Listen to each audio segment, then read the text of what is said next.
Kakangu amekimbilia kuoa, nikaenda kwenye harusi nikaimba, Mungu alipomuumba Adamu hakumwacha awe peke yake, akamupatia usaidizi wa kufanana naye.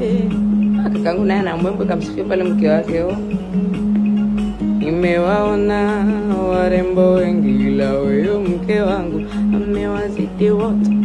Nimewaona warembo wengi, ila huyo mke wangu amewazidi wote. Basi mamake naye pale akatoa akamwambia, ya wawile mapenzi, ya wawile mapenzi, usisikize maneno atakuumiza.